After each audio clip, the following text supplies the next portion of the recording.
We can easily forgive a child who is afraid of the dark. The real tragedy of life is when men are afraid of the light. This Plato quote suggests that it's understandable for a child to fear the dark, symbolizing the unknown. However, the real tragedy in life, according to Plato, is when adults, men, fear the light, symbolizing knowledge and truth. It highlights the unfortunate circumstance when individuals avoid enlightenment and truth due to fear, emphasizing the importance of courage in facing reality. I am the wisest man alive, for I know one thing, and that is that I know nothing. In this quote, often attributed to Socrates, he expresses wisdom by acknowledging their own ignorance. The claim of being the wisest arises from the realization that despite possessing knowledge on a single truth, their own lack of knowledge, they recognize the vastness of what they do not know. It encapsulates the humility of true wisdom, emphasizing an awareness of one's limitations and the continuous pursuit of knowledge. Love is a serious mental disease. This quote succinctly suggests that love is described as a serious mental ailment.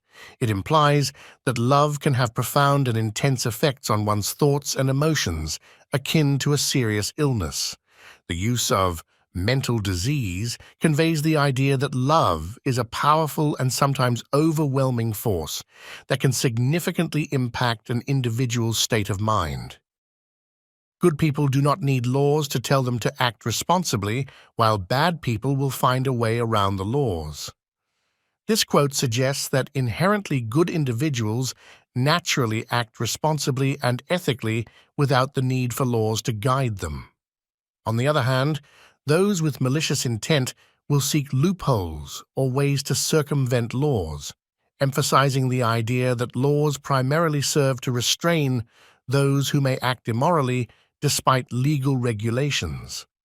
It underscores the importance of internal virtue and moral character in addition to external legal frameworks. If women are expected to do the same work as men, we must teach them the same things. This quote implies that for gender equality in the workforce, women should be provided with the same education and opportunities as men.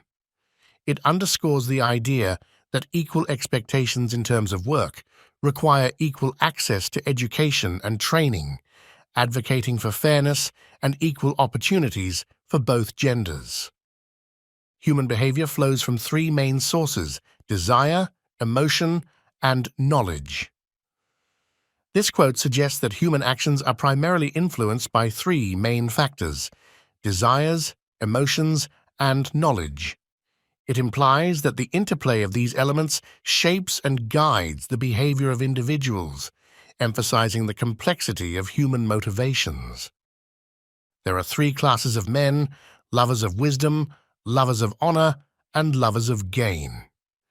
This quote by Plato classifies individuals into three groups based on their primary motivations: lovers of wisdom, seekers of knowledge and understanding; lovers of honor, driven by a desire for social recognition and prestige; lovers of gain, motivated by the pursuit of material wealth. Plato's categorization highlights the diverse nature of human aspirations and the different paths people may take in their lives based on these motivations. In politics, we presume that everyone who knows how to get votes knows how to administer a city or a state. When we are ill, we do not ask for the handsomest physician or the most eloquent one. This quote, often attributed to Plato, challenges the assumption in politics that the ability to secure votes equates to competence in governing. Drawing a parallel to seeking medical assistance, it suggests that just as we don't choose a physician based on looks or eloquence but on expertise, political leaders should be chosen for their competence rather than mere popularity or charisma. The quote underscores the importance of merit and capability in political leadership. There are two things a person should never be angry at: what they can help and what they cannot. This quote advises against anger in situations where one has control, as well as in situations beyond their control. It emphasizes the idea of cultivating emotional resilience by directing energy towards constructive actions where influence can be exerted and accepting circumstances that are beyond personal control without unnecessary anger. Necessity is the mother of invention. This quote suggests that the need or necessity for something drives the creation or invention of that thing. It implies that when faced with challenges or requirements, people are motivated to find innovative solutions to fulfill those needs. In essence, necessity acts as the driving force behind human ingenuity and creativity. The greatest wealth is to live content with little. This quote emphasizes the idea that true wealth lies in finding contentment with a modest or simple lifestyle. It suggests that material possessions do not necessarily equate to happiness or richness. Rather, genuine wealth is achieved through a sense of satisfaction and gratitude for what one has, even if it's not abundant. Excellence is not a gift, but a skill that takes practice. We do not act rightly because we are excellent. In fact, we achieve excellence by acting rightly. This quote underscores that excellence is not an inherent talent, but a skill that is honed through practice. It challenges the notion that people naturally act in an excellent manner. Instead, it suggests that excellence is achieved by consistently acting in a virtuous or right way. The emphasis is on the idea that excellence is a result of continuous effort and ethical conduct. People are like dirt. They can either nourish you and help you grow as a person, or they can stunt your growth and make you wilt and die. This quote draws an analogy between people and dirt, suggesting that individuals can either contribute positively to your personal growth, acting as nourishment, or hinder it, leading to stagnation or decline. It highlights the significant impact that the people around you can have on your development and well-being. There is in every one of us, even those who seem to be most moderate, a type of desire that is terrible, wild, and lawless. This quote implies that within every person, even those who appear outwardly composed, exists a potent and unrestrained desire that can be intense and uncontrollable. It suggests the presence of a primal and untamed aspect within human nature, emphasizing the complexity and depth of individual desires. Good actions give strength to ourselves and inspire good actions in others. This quote underscores the reciprocal nature of goodness. It suggests that engaging in positive actions not only strengthens oneself, but also serves as inspiration for others to perform good deeds. It reflects the idea that virtuous actions have a ripple effect, fostering a cycle of positivity and moral influence. I would teach children music, physics, and philosophy, but most importantly, music, for the patterns in music and all the arts are the keys to learning. The quote underscores the speaker's belief in the critical role of teaching children music, physics, and philosophy with a particular focus on music. It suggests that exposure to the patterns inherent in music and the arts serves as a foundational key to learning. According to the speaker, these patterns enhance cognitive understanding and cultivate a profound appreciation for a range of subjects.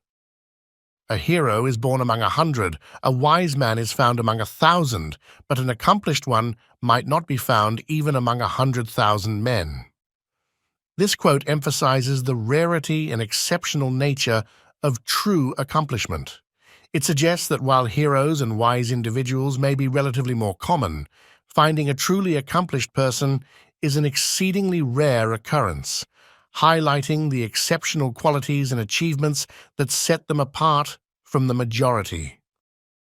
Poets utter great and wise things which they do not themselves understand. This quote suggests that poets often articulate profound and wise ideas, even though they may not fully comprehend the depth of their own expressions.